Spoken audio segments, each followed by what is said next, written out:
안녕하세요. 저는 미취학 남자 아들 둘을 키우고 있는 30대 초반 여성입니다. 아이들을 유치원에 보내고 혼자 집에서 사연들을 들으며 같이 울고 웃는 게 낙이었는데 이렇게 제 사연을 보내니까 많이 떨리네요. 그래도 혼자만 생각하고 덮기에는 화가 많이 나는 이야기다 보니 여러분들에게 하소연 겸 털어놓고 싶어져 사연을 보내봅니다. 저는 20대 초반 어린 나이에 남편을 만나서 30대가 될 때까지 우여곡절도 있었지만 그래도 성실하고 알뜰하게 살아왔어요. 남편은 저보다 나이가 8살 많은데 사실 제가 집안 형편이 어려워 고등학교만 졸업하고 남편이 하는 고깃집에서 알바를 오래 했거든요. 그때만 해도 제 눈에 남편은 정말 성실하고 반듯하고 경제적으로도 여유가 있는 멋진 사장님이었어요. 저 역시 지각 한번 하지 않고 뭐든 열심히 하는 성격인데다가 주위에서 이쁘장하다는 말도 종종 듣는 편이라 그런지 남편의 적극적인 대시로 사귀게 되었어요. 그리고 결혼해서는 남편과 저를 닮은 아이들도 둘이나 낳게 됐네요. 여기까지 들으시면 큰 문제가 없다고 느끼실 것 같아요. 이렇게 평범한 저희 가정에 빨간불이 들어온 건 노총각인 아주버님이 결혼을 하면서 생긴 형님 때문인데요. 어떤 일들이 있어서 나름 열심히 살아온 저희가 이혼을 하게 된 것인지 지금부터 제 이야기를 시작하도록 하겠습니다. 남편은 이남 중에 막내이고 저는 외동딸인데요. 남편에게 하나뿐인 형이자 저의 아주버님은 나이 40이 넘도록 결혼을 못하고 부모님과 같이 지내는 노총각이었어요. 시모, 시부 모두 말은 안 해도 항상 주위 분들을 만나면 어디 좋은 여자 없냐며 물어보고 어떻게든 첫째 아들을 장가 보내려고 혈안이셨답니다. 그런데 하도 오랜 기간 노총각으로 지내서인지 일은 대기업 다니면서 잘하시는데 이 아주버님이 여자 앞에서는 영 쑥맥이라 소개팅을 해도 성공을 못 하시더라고요. 그래도 부모님이나 저희 부부에게 빌붙으시는 것도 아니고 요즘은 일부러 결혼하지 않는 사람들도 많으니까 큰 걱정하지 않고 지냈어요. 그러던 어느 날 갑자기 아주버님이 결혼을 하겠다고 집에 여자를 데리고 오신 겁니다. 그것도 저랑 동갑인 젊고 이쁜 여자를요. 심지어 명문대 나와서 같은 대기업 연구원으로 같이 일하고 있다니까 갑자기 아주버님이 확 달라 보이던 거 있죠. 처음에는 일하느라 꾸밀 줄도 모르고 어리숙하게 다니는 아주버님에 비해 너무 예쁘고 세련된 모습이라서 혹시 사기당하는 거 아닌가 싶은 생각이 들 정도였는데요. 그런데 진짜 불같은 사랑에 빠지셨는지 연애한다고 집에 데려온 지 6개월도 안 돼서 결혼까지 팍팍 진행이 되는 겁니다. 그러다 보니 정말 우리 아주버님이 드디어 노총각 딱지 떼고 장가를 가시는구나 싶으면서 형님이 반갑게 느껴지기도 했어요. 솔직히 남편 집안이 좀 보수적인데 저는 나이가 어리기도 했고 어린 나이에 혼수 예단도 하나 못하고 시집을 왔기 때문에 신혼 초에 기가 죽어서 작은 일에도 눈치를 보면서 지냈거든요. 그래도 시간이 약이라고 아이들을 둘씩이나 낳고 나니 이제는 시부 시모 눈치도 안 보고 할 말도 좀 하고 그랬어요. 물론 여러분들이 보시기에는 여전히 소심한 모습이었겠지만요. 어쨌든 희한하게 제가 먼저 이 집에 시집을 온 사람이고 이제 새로운 사람이 집에 들어오는 거고 저처럼 눈치 볼 수도 있으니 잘 적응하고 지낼 수 있게 도와주고 싶은 마음이 생기더라고요. 남편한테도 괜히 이상한 말 꺼내서 눈치 주거나 장난치지 말라는 오지랖 쩌는 말까지 할 정도였어요. 그렇게 저 혼자 상상 형님 맞이를 하고 있던 중에 상견례 날이 됐습니다. 아주버님과 형님 둘 다 대기업에 다녀서 돈을 잘 벌어 그런지 근사한 호텔 룸식당을 잡아뒀길래 신기해하며 들어갔어요. 저희 가족이 제일 먼저 도착해서 주위를 둘러보며 기다리는데 진짜 생화랑 도자기 같은 걸로 된 장식품들이 엄청 많고 조명이며 테이블 의자며 돈 냄새가 확 나더라고요. 아이들이 한창 뛰어다니며 노는 시기인데 하나라도 만져서 깨트리면 큰일 나겠다 싶어 식은땀이 줄줄 났어요. 그렇게 하지마 앉아 소리를 반복하면서 난리치고 있으니 시부 시모와 아주버님이 들어오고 연이어 형님네 가족들이 들어오면서 식사가 시작됐습니다. 형님 부모님은 지방에서 부동산 임대업을 한다더라고요. 아주버님처럼 성실하고 든든한 사위를 얻게 돼서 너무 기쁘다면서 웃는데 시모 시부 얼굴이 그렇게 환한 건 처음 봤습니다. 형님도 따로 메이크업과 헤어를 받고 왔는지 이날따라 너무 예뻤어요. 원래도 화려한 얼굴인데 옷도 트위드 투피스로 곱게 차려입으니 제가 봐도 연예인 저리 가라 할 정도로 세련됐더라고요. 저도 격식 갖추는 자리니까 나름 화장하고 꾸미고 갔는데 비교할 수 없이 화려한 형님을 보니 조금 주눅이 들었습니다. 게다가 한창 신혼집이니 예물이니 상견례 자리에서 할 만한 말들이 오고 가길래 저도 모르게 귀를 기울이게 됐는데요.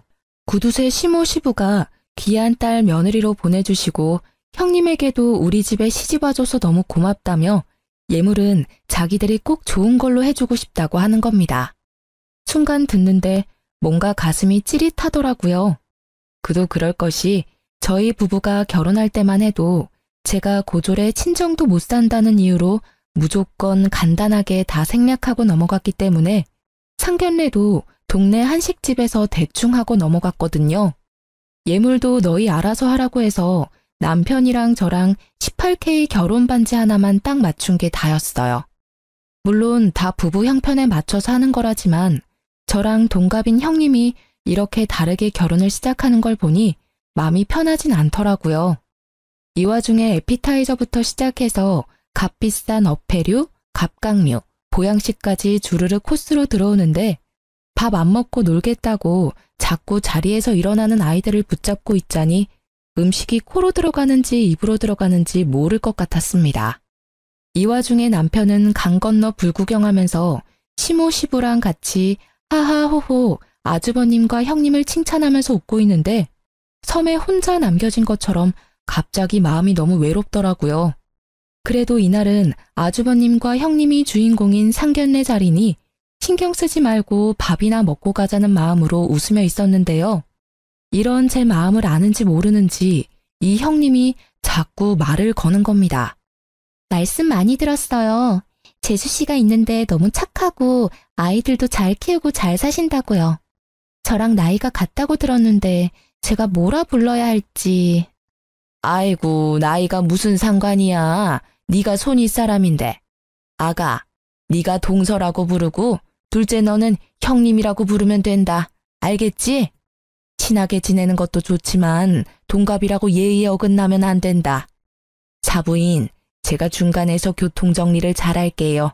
너무 염려하지 마세요. 중간에서 툭툭 끼어드는 시모가 너무 얄미웠어요. 그래도 좋은 자리니까 참을 인을 마구 마음속에 새겼죠. 그런데 시모보다 더 짜증나는 건 눈치 없는 형님이었어요. 아주버님한테 못 들은 건지 뭔지 자꾸 고졸인 저한테 무슨 과였냐고 물어보질 않나, 어디서 많이 본 얼굴이라고 자기 친구가 다닌 학교 혹시 나오지 않았냐고 물어보질 않나. 그냥 슬슬 넘어가려고 했는데 굳이 꼬치꼬치 따져서 제 입에서 결국 고졸이라는 말이 나오게 하는 겁니다. 아, 죄송해요. 제가 실례를 했네요. 요즘 워낙 다들 대학 나오니까 당연히 동서도 나왔을 거라 생각을 했어요. 제가 생각이 짧았어요. 사과드릴게요. 아, 내가 왜 그랬지? 형님의 태도가 참 기가 막히더라고요. 좋은 말도 한두 번이지 계속 사과를 하니까 제가 고졸이라는 게 뭔가 큰 잘못을 한 것 같은 거예요. 이 기분이 말로 표현이 안 되는데 그 상황은 그랬습니다. 살면서 제가 고졸이라는 것에 대해 큰 불편함이나 부끄러움은 없었어요. 제가 대학교를 가지 않았다고 해서 열심히 살지 않은 건 아니니까요. 그런데 형님 반응도 너무 웃기고 시부, 시모 다 있고 형님 부모님까지 있는 데서 이렇게 제 학력이 화두에 오르는 건 아니라는 생각이 들었죠. 그래서 남편한테 중간에서 중재 좀 하라고 눈치를 줬는데 들은 척도 안 하고 밥만 먹고 허허 웃고 있는 거예요. 순간 얼마나 짜증이 나던지 명문대 나온 형님이랑 고졸인 제가 동갑이라는 이유만으로 이렇게 묶여서 마음이 불편해지는 게 진짜 너무 싫고 화가 났어요. 그렇게 찝찝한 마음으로 집에 와서 아이들을 재우고 한숨 돌리는데 상견례 일이 자꾸 생각나면서 울컥하더라고요. 그래서 남편한테 얘기 좀 하자며 맥주 한 캔을 땄습니다. 여보, 오늘 어땠어? 아주버님이랑 형님 상견례 말이야. 어떠긴 뭐가 어때? 사돈 뗄 분들 인상도 좋은 것 같고 지방에서 그 정도 사업할 규모면 돈도 좀 있는 것 같고 우리 형 이제 인생 좀 피나 잘 됐다 이런 생각 들지. 나는 오늘 너무 짜증났어. 알아? 나 혼자 애들 둘 데리고 낑낑대면서 밥도 잘 못 먹고 난리인데 당신은 혼자 밥 잘 먹고 웃고 떠들고 행복해 보이더라. 그리고 그 여자 아주버님이 말해서 뻔히 아는 거 아니야? 나 고졸인 거. 거기서 내 얘기가 왜 주가 되는 건데. 너무 웃기지 않아? 아, 몰랐겠지. 당신 이렇게 민감하게 구는 거 자격지심이야. 그리고 누가 밥 먹지 말랬어? 그러니까 내가 애들 장모님한테 맡기고 가졌잖아. 자기가 꾸역꾸역 애들 데리고 가놓고는 왜 나한테 그래? 맨날 무보수로 우리 엄마한테 애 맡기는데 미안하지도 않아 당신은? 내가 용돈 좀 드리자니까 당신이 한사코 말렸잖아. 엄마 허리도 아프고 손목도 아프고 애들 보느라 안 아픈 데가 없대. 우리 엄마 아빠도 그렇거든? 나이 들면 다 그래. 화가 나서 남편한테 상견례 때 짜증났던 일들을 말하다 보니까 평소에 남편에게 쌓였던 불만들이 같이 터졌어요. 남편이랑 고깃집을 같이 보느라 아이들 둘을 친정엄마가 자주 봐주셨는데 남편이 워낙 짠돌이라 눈치를 주는 탓에 용돈 한 푼 맘 편하게 챙겨드리지 못해 죄송했거든요. 그러다 보니 순간 나도 이렇게 살아서는 안 되겠다 싶고 형님처럼 대기업에 취직하지는 못하더라도 경제적으로 자립을 좀 해야겠다는 생각이 들었습니다. 그래서 학교 다닐 때부터 관심은 많았지만 형편 때문에 못했고 결혼해서는 아이들을 키우느라 미뤄두었던 파티쉐 공부를 해야겠다고 선언을 해버렸죠. 제 말에 남편은 쓸데없는 데 돈 쓰지 말고 가게 일이나 더 열심히 하라고 했지만 자극받은 저를 말릴 순 없었습니다. 평소에 아이들 등원시키고 가게 나가기 전에 쉬던 오전 시간에 학원을 다니면서 저도 제 삶을 좀 열심히 꾸려보기로 했어요. 시간이 흘러 어느 날 명절이었습니다. 형님은 일이 있어서 당일에 온다면서 저보고는 전날에 와서 음식할 리스트를 알려주더라고요. 너무 익숙한 일이라 애들 데리고 또 가서 낑낑대며 요리를 했어요. 그래도 첫 명절이라 형님이랑 아주버님이 선물을 많이 사왔더라고요. 얼핏 봐도 명품 쇼핑백들이 한가득이라 돈 꽤나 썼네 싶었습니다. 원래 아주버님은 명품의 명자도 모르는데 형님 취향이 잔뜩 반영된 선물이구나 생각이 들었죠. 그렇게 제가 만든 음식으로 올린 다과상을 받아들고 가족들이 모여서 오손도손 이야기를 나누더라고요. 그것까지는 아무 상관이 없었는데 형님이 가족들에게 선물을 하나하나 나눠주면서 현타가 세게 왔습니다. 이상하게 제게 주는 가방이 제일 크더라고요. 시모랑 시부가 그걸 보고 너무 돈 많이 쓴 거 아니냐면서 걱정할 정도였고 저도 뭔가 싶어 조금 설렜어요. 그런데 선물의 정체를 알고 진짜 찝찝한 마음이 들더라고요. 형님이 조심스럽게 꺼낸 건 중고 명품 가방이었는데요. 다른 가족들에게는 홍삼이니 보약이니 명품 가방에 스카프를 줘놓고 저한테는 자기가 몇 번 안 든 거라면서 중고 가방을 준 거였습니다. 물론 저도 압니다. 명품은 중고라도 값어치 있다는 거. 그런데 잘 모르는 제가 봐도 손잡이며 바닥이며 흠집도 많고 떼탄 부분도 많아서 가치가 없겠더라고요. 아무리 좋은 거라고 해도 남이 쓰던 거라면 찝찝해하는 게 제 성격인데 상태도 완전 좋은 게 아니니까 싫었어요. 그래서 선뜻 받지를 않고 있으니까 형님이 눈치를 채더라고요. 아, 동서랑 잘 어울릴 것 같아서 들고 온 건데 제가 진짜 몇 번 안 쓴 거예요. 싫으세요? 제 스타일이 아니라서. 아니에요, 형수님. 이 사람이 명품 볼 줄 몰라서 그래요. 이거 딱 봐도 몇백 하는 거잖아요. 고마워요. 잘 쓸게요. 당신은 명품인데 무슨 스타일을 따지고 그래. 잘 알지도 못하면서. 왜 그래? 나는 취향도 없어. 형님, 마음은 감사한데 제가 쓸 일이 잘 없을 것 같아서 그래요. 감사히 받은 걸로 할게요. 둘째, 그만해라. 애써 신경 써준 사람 무한하게 받지도 않고 뭘 받은 걸로 한다 그러니? 그리고 헝거 줬다고 그러는 것 같은데 첫째가 나한테 미리 물어봤어. 그래서 내가 너는 알뜰해서 괜히 비싼 거 새 거 주면 부담스러워서 싫어한다고. 그냥 쓰던 거 헝거 줘도 된다고 내가 그랬다. 괜히 오해하고 그러지 말어. 아니 어머님, 저 오해 안 해요. 그런데 제가 무슨 헝거를 좋아해요? 저 알뜰한 건 맞는데 새 것도 좋아해요. 왜 그런 말씀을 하셨어요? 진짜 얼척이 없더라고요. 이야기가 커지니까 중간에서 아주버님이 당황해서 가방을 주섬주섬 들어 챙기는데 괜히 죄송하기까지 했어요. 형님은 또 계속 저한테 죄송하다고 그러는데 저만 또 중간에서 쓸데없이 예민한 사람 된 것 같고 다른 가족들 보기에도 민망해서 못 앉아 있겠더라고요. 그래서 가방 주시라고 잘 쓰겠다고 하고 받아뒀어요. 그래도 마음이 답답해서 잠시 바람 좀 쐬고 오겠다면서 아이들을 데리고 근처 놀이터에 가서 좀 놀아주고 왔는데요. 저보고 헝거 좋아하니까 헝거 주라고 말했다는 심호도 화났지만 그 상황에서 대놓고 저에게 면박을 주던 남편이 더 짜증났습니다. 생각해보면 제가 알뜰하게 살게 된 것도 항상 없는 형편이니 아껴 써라 말하면서 저를 옥죄던 남편과 시댁 때문이었거든요. 그렇게 최저가 검색하면서 아끼고 살아야 되는 건가 보다.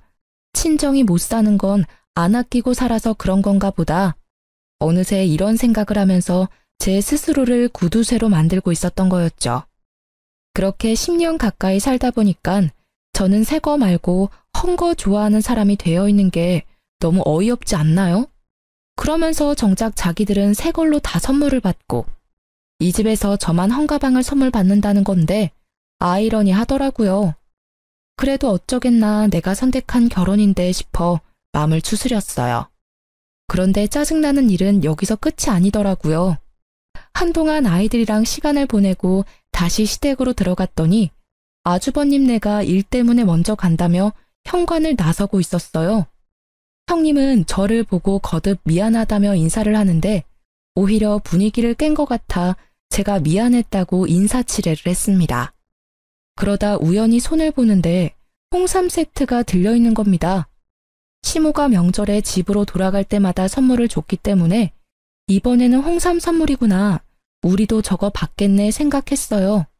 그러면서 맨날 돈 아낀다고 싼 거 찾으시는 분이 웬일로 거금 투자해서 저런 걸 다 챙겨주시네 의아하기도 했어요. 그런데 아주버님네가 집으로 돌아간 이후에 남편과 아이들이랑 저녁까지 먹고 일어나는 저에게 시모가 대뜸 치약 세트를 주는 겁니다. 순간 이게 뭐지? 싶어서 쳐다보고 있으니 시모가 입을 열었어요. 너 또 이상한 생각하는 거 아니지? 내가 다 생각해서 주는 거야. 너희 집 식구 많으니까 치약 잘 떨어질 거 아니야. 첫째 내는 머리 써서 일하다 보면 밥도 잘 챙겨 먹지 못하고 건강 걱정돼서 홍삼 줬다. 그러니까 또 질투하고 그러지 말라고. 제가 느끼는 이 찝찝하고 속상한 느낌이 고작 질투라니 이해할 수 없었지만 더 크게 일을 만들고 싶지 않았어요. 그래서 일단 받아들고 와서 남편을 잡기로 했습니다. 하지만 남편은 역시 남의 편이었나 봐요. 제가 아무리 대놓고 우리를 차별하는 거 아니냐고 속상하다 말해도 오히려 동서는 노총각 형을 데리고 간 귀한 사람이니 자기 엄마가 그렇게 부둥부둥 해줄만 하다면서 저보고 더 오래 시모랑 살아봤으니 무조건 이해를 하라는 겁니다. 그런데 생각해보면 저희도 그냥 마냥 노는 백수가 아니잖아요. 열심히 고깃집 운영하면서 얼마나 힘쓸 일이 많은데 누구는 홍삼 주고 누구는 치약 세트라니. 솔직히 시모가 예물 챙겨주고 신혼집도 무리해서 노후자금 당겨 큰 평수로 매매해주고 땅까지 형님네 주기로 약속했다는 이런 시시콜콜한 이야기는 저도 들어서 다 알고 있는 공공연한 비밀이었어요. 그래도 문제 삼지 않았던 건 남편이 말하는 대로 노총각 아주버님과 결혼해서 행복하게 살면 그만이라고 생각을 했기 때문인데 소소하게 저와 형님을 차별하고 질투한다고 여기게끔 만드는 상황들이 자꾸 벌어지니까 신경이 곤두서더라고요. 말이라도 한마디 따뜻하게 다독여주고 솔직히 말해줬다면 이렇게까지 속상한 마음이 들지는 않았을지 모르겠어요. 그래도 형님보다 10년 가까이 더 오래 살아온 가족이라고 생각을 했는데 이건 진짜 푸대접도 이런 푸대접이 없는 것 같았죠. 그런데 남편이란 놈도 제 입장은 하나도 생각 안 해주고 무조건적인 이해만 강요하고 있으니 욱하는 마음이 생겼습니다. 안 되겠다. 어머니가 나보다 더 알뜰하시잖아. 나 형님이 준 명품 가방 이거 어머니 드릴래. 무슨 소리야? 그걸 왜 엄마 줘? 너 쓰라고 준 거잖아. 이상한 소리 하고 있어. 주기만 해 진짜. 남편이 말리든 말든 제 귀에 들리지 않았어요. 그 길로 우체국에 가서 커다란 택배 박스에 형님이 준 중고 명품 가방을 넣고 제 옷장에 있던 낡은 원피스도 몇 장 같이 입으시라고 추려서 택배로 보내버렸습니다. 며칠 뒤에 시모가 전화가 와서 이게 뭐냐고 웬 거적대기를 보냈냐고 묻는데 진짜 웃겼어요. 어머니 필요하신 것 같아서 보냈다고 아직 입을만 하다고 하니깐 어버버거리시는데 뒷일이야 어쨌든 잘 입으세요 하고 전화를 끊었더니 그 뒤에는 연락이 없더라고요. 진짜 통쾌하고 속이 후련했어요. 그 사이 형님은 허니문 베이비가 생겼습니다. 이쁜 애가 하고 시모 입이 귀에 걸렸더라고요. 뭐 어쨌든 생명의 탄생은 항상 축복받을 일이라고 생각해서 진심으로 축하해주고 잘 지내라고 톡을 보내줬어요. 그런데 병원에서 유산기가 있으니 안정을 취하라 했다더라고요. 그래서 일까지 그만두고 집에서 쉬고 있다고 했습니다. 저도 아이 둘을 임신하고 출산하면서 크고 작은 이벤트가 많았기 때문에 형님이 같은 여자로서 걱정이 되더라고요. 그래도 친정도 있고 남편도 있고 애정 쩌는 시모도 있으니 어련히 알아서 잘하시겠지 라는 생각을 했어요. 그런데 어이없게 시모한테서 연락이 오더라고요.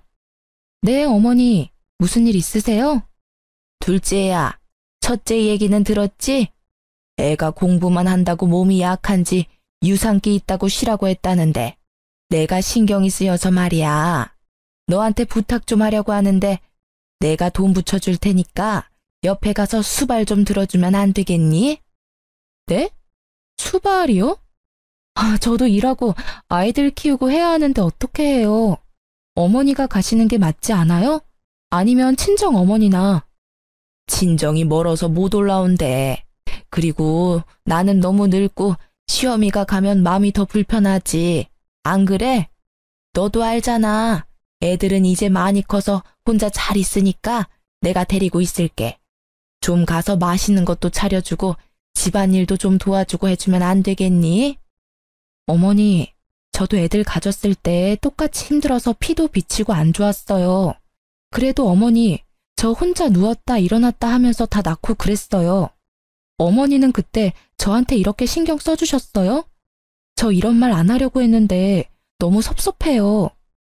뭐가 또 섭섭하다고 그래? 너는 젊었잖아. 너랑 지금 첫째랑 아기 낳는 나이가 다른데 그걸 또 그렇게 속 좁게 구니? 아유, 그냥 좀 도와줘. 내가 돈 준다고 하잖아. 진짜 너무너무 섭섭하고 서럽더라고요. 친정 형편이 어려워서 경제적으로 부족함은 있었지만 그래도 엄마 아빠 모두 저를 외동딸로 아끼며 키워주셨어요. 그런데 시모는 저보고 당연하다는 듯이 돈 줄 테니 형님 수발을 들라고 하는데 진짜 분노가 치솟더라고요. 처음에는 그렇게 뻔뻔하게 말하다가 제가 뭐라 하니 계속 고민하다가 안 되겠다 싶어서 용기 내 말하는 거라면서 염치 없지만 부탁하자고 태세 전환을 하는데 말문이 막혔어요. 기분도 나쁘고 사실 저도 이맘때쯤 제과제빵 학원을 다니면서 고깃집도 다니고 아이들도 케어하느라 몸이 10개라도 모자랐거든요. 그래도 어쩌겠어요. 같은 여자로서 유산기가 있다고 힘들다는데요. 나 몰라라 했다가 아이가 잘못되면 진짜 웃긴 얘기지만 네가 안 도와줘서 그렇다면서 시모가 또 저를 몰아세울 것 같은 거예요. 그래서 결국 큰맘 먹고 형님을 돌봐주러 다니기 시작했답니다. 정말 저도 친구가 이랬다고 저한테 이야기하면 바로 미쳤다면서 그러고 왜 살았냐고 뭐라 했을 거예요. 그런데 사람이 너무 구석으로 몰리면 사고 회로가 막히는지 어쩔 수 없다. 조금만 도와주자. 바보같이 생각이 들던 거 있죠? 결국 형님 집으로 들어가서 수발을 들기 시작했어요. 처음에는 고마운데 너무 부담스럽다면서 사양하던 형님도 제가 드나들면서 밥 해주지 빨래 해주지 군말 없이 케어해주니까 마음이 놓였는지 점점 저에게 이것저것 요구를 하더라고요. 심지어 요구사항이 점점 과해져서 저녁 다 먹고 갑자기 삼겹살을 구워달라고 하지를 않나. 하루는 한겨울이라서 꽤 추웠는데 갑자기 참외가 먹고 싶다는 겁니다.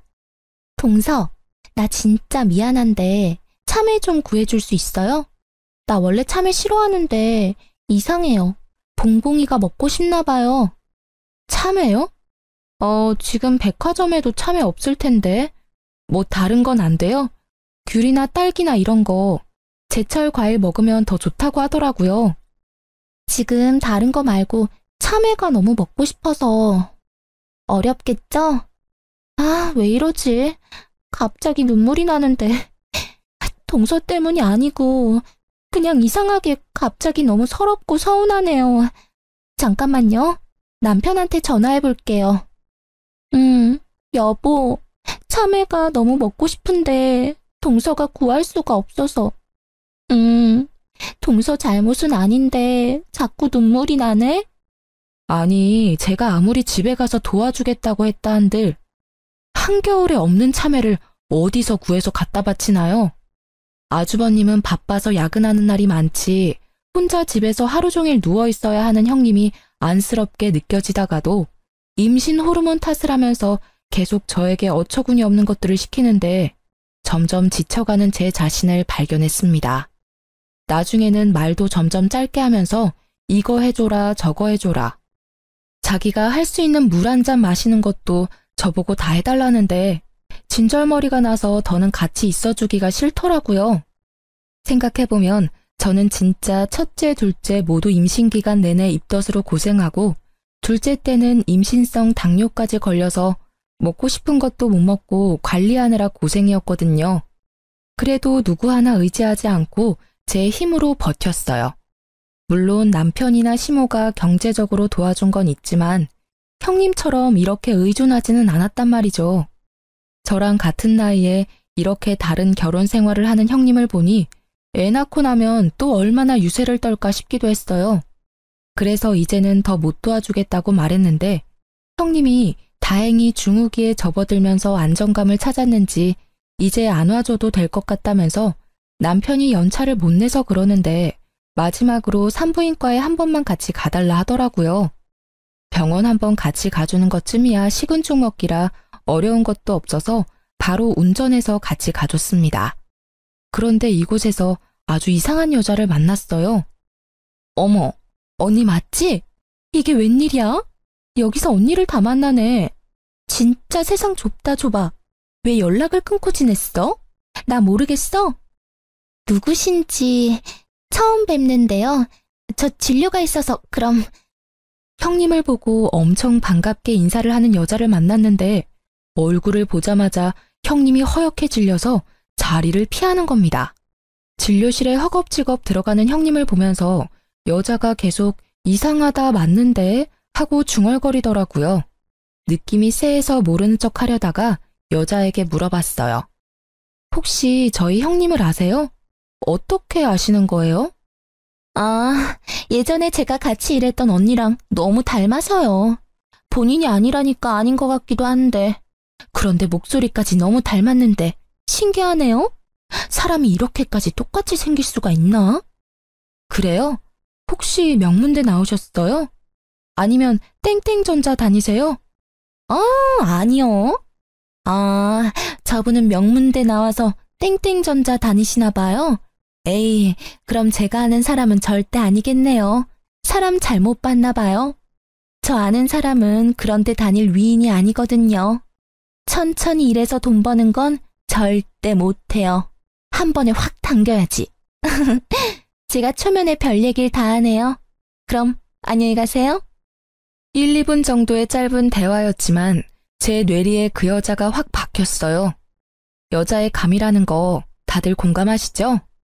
형님이 자기가 아는 사람이 아닐 거라 얘기는 하는데 눈빛이며 손짓이며 형님이 들어간 진료실을 빤히 바라보며 웃는 그 여자의 얼굴에는 뭔가 무언의 확신이 있었어요. 진료실을 나온 형님도 주위를 두리번거리며 아까 그 여자는 갔냐면서 재차 묻더라고요. 아는 사람도 아닌데 왜 그렇게 신경을 쓰냐니까 요즘 하도 세상이 흉흉해서 찝찝해서 그런다고 웃어 넘기는데 살짝 떨리는 입꼬리가 너무 이상했습니다. 그렇게 집으로 돌아왔는데 아이들이랑 밥을 먹을 때에도 제과제빵 학원에서 수업을 배울 때에도 고깃집 일을 도와줄 때에도 계속 그 여자의 웃는 얼굴이 머릿속에 떠올라 일이 손에 안 잡혔어요. 잘 사는 아주버님을 생각하면 그러지 말아야 하는데 자꾸 확인을 한번 제대로 해보고 싶더라고요. 그래서 제가 아는 인맥을 총동원해서 형님의 뒤를 캐봤습니다. 그런데 결과가 아주 충격적이었어요. 아주버님과 같은 대기업 연구원이라고 했던 형님은 사실 대기업에 들어간 적은 있지만 서류를 조작한 이력서를 내서 입사 2주 만에 쫓겨나고 명문대도 중퇴였더라고요.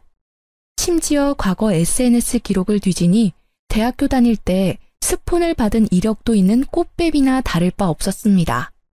이제야 인사한 지 6개월 만에 번갯불에 콩 구워 먹듯이 빨리 진행된 결혼이 이해 갔습니다. 오래 질질 끌었다가는 시모시부기에 진실이 들어갈까 두려웠던 거겠죠. 사실을 알게 된 이상 저는 가만히 있을 수가 없었어요. 저 혼자 감당하기는 힘들어서 남편에게 바로 털어놨죠. 그랬더니 들은 척도 안 하면서 TV나 영화를 너무 많이 본 거 아니냐고 정신에 병이 있는 거 아니냐면서 저를 타박하는 겁니다. 물론 그럴 수 있다. 나도 믿기지 않는다. 그런데 사실이다.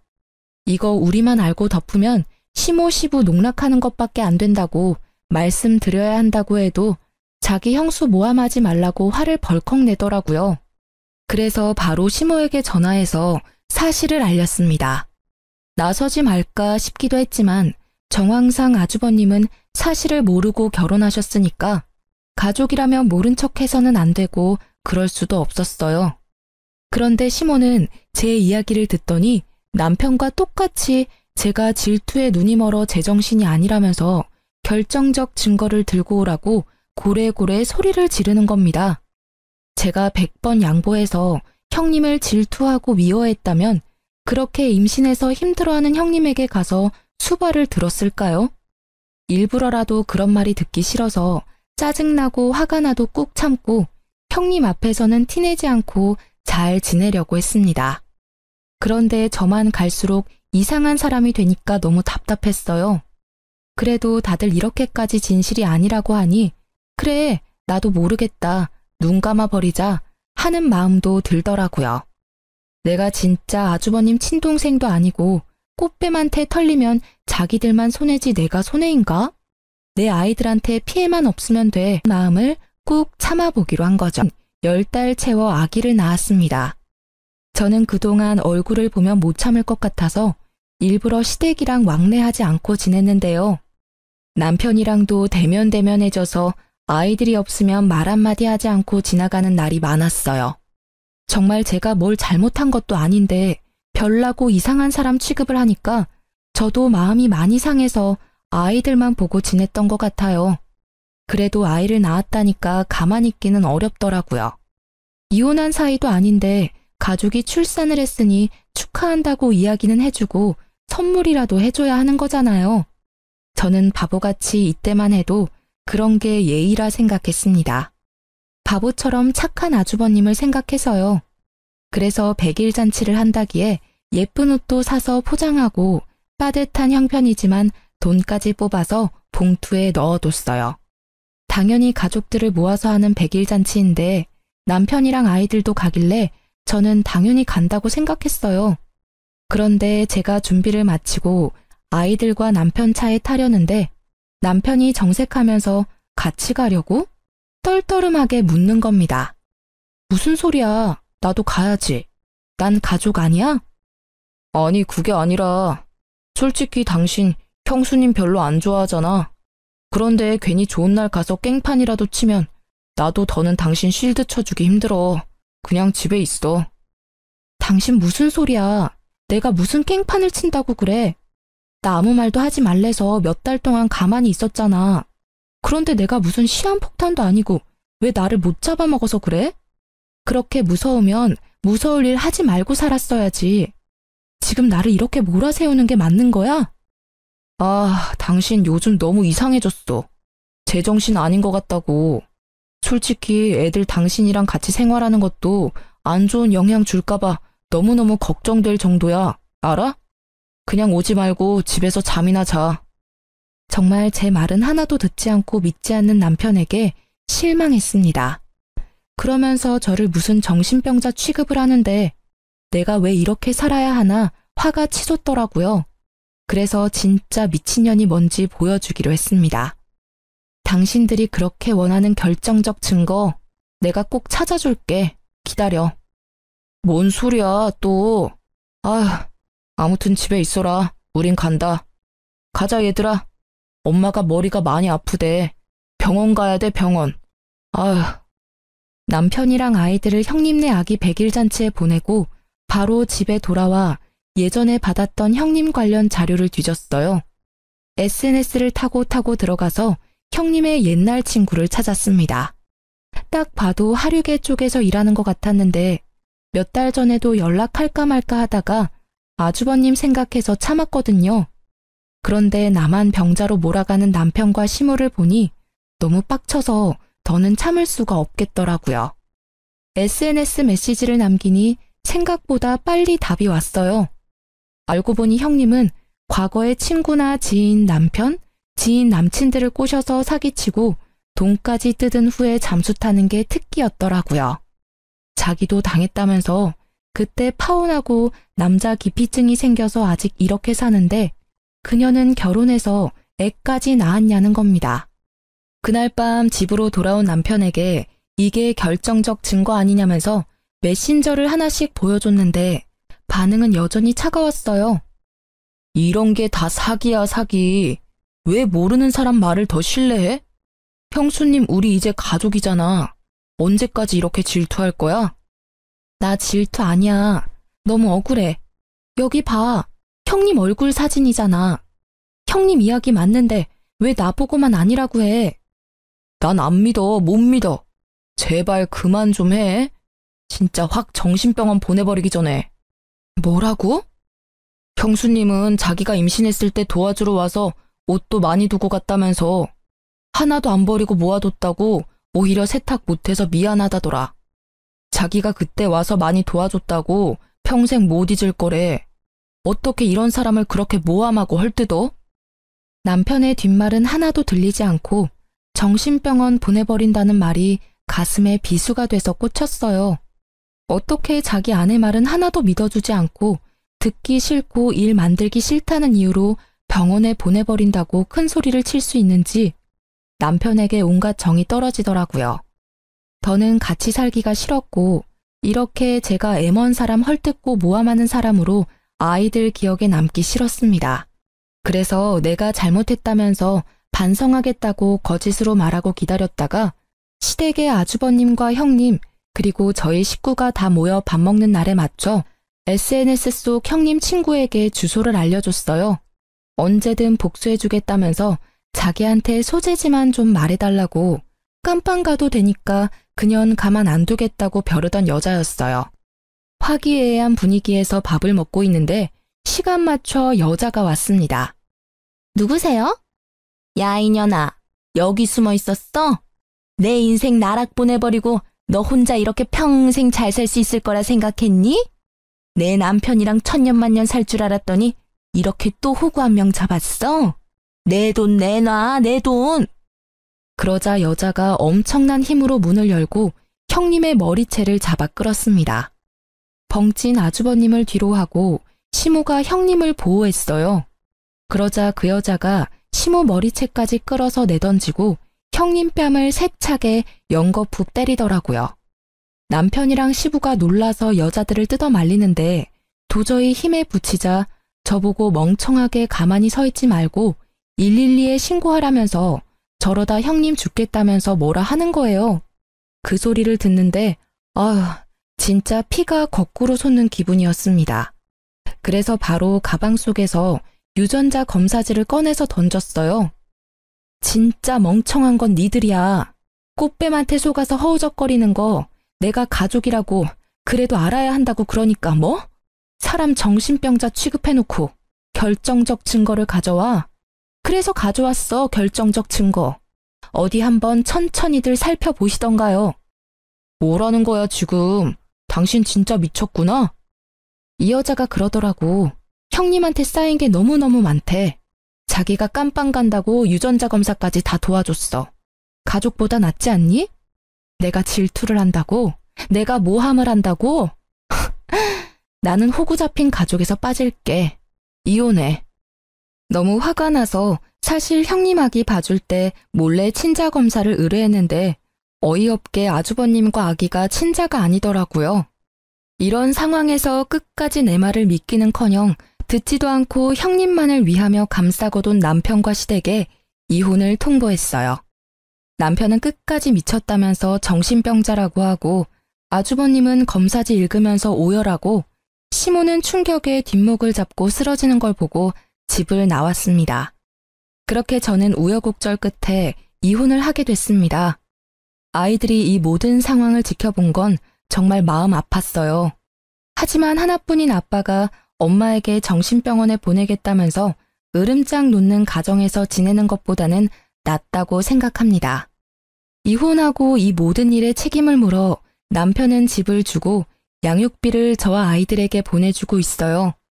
아주버님은 이 모든 상황을 알고도 결혼했지만 아기까지 자기 핏줄이 아닌 줄은 몰랐다고, 회사도 못 나가고 방에서 안 나온다고 하네요. 전 시부모는 당장 그년에게 소송 건다고 난리라고 하고요. 바락바락 미쳤다면서 소리를 지르는 걸 모두 지켜본 아이들이 아빠를 거부하고 한 달에 한 번 만나는 것도 싫다고 해서 남편은 현재 아이들도 제대로 못 보고 힘들어하고 있어요. 이게 다 진짜 충언을 듣지 않고 질투니 모함이니 저를 깎아내리기 바빴던 업보라고 생각합니다. 이제 제가 할 일은 항상 즐겁고 밝은 것들만 보여주면서 아이들이 겪었던 충격을 어루만져주는 것이겠죠. 그래서 남편이랑 싸우고 자극받아 신청했던 제과제빵 학원을 모두 이수하면서 기술을 터득했고 남편한테 받은 위자료로 작은 베이커리 카페를 열게 됐어요. 크지는 않지만 제가 워낙 성실하고 알뜰한 성격이라 아이들 둘 양육하면서 살기에는 모자람이 없을 듯하네요. 어쨌든 이혼하고 나서 제 하루하루는 너무나 편안합니다. 더는 나 혼자 답답하고 속상해하지 않아도 되고 이상한 가족들의 이상한 편애에 갇혀 자존감 떨어지는 삶을 살지 않아도 되니까 이걸로도 저는 정말 만족한답니다. 왜 진작 알을 깨고 나올 생각을 하지 못했는지 내 자신이 가장 소중하다는 걸 이제야 알겠어요. 정말 친한 친구들에게조차 선뜻 말하기 힘들었던 이혼 과정인데 이렇게 익명의 힘을 빌려서 털어놓고 나니 막혔던 속이 확 풀린 듯 시원하네요. 앞으로 제 앞날을 많이 응원해주세요. 감사합니다.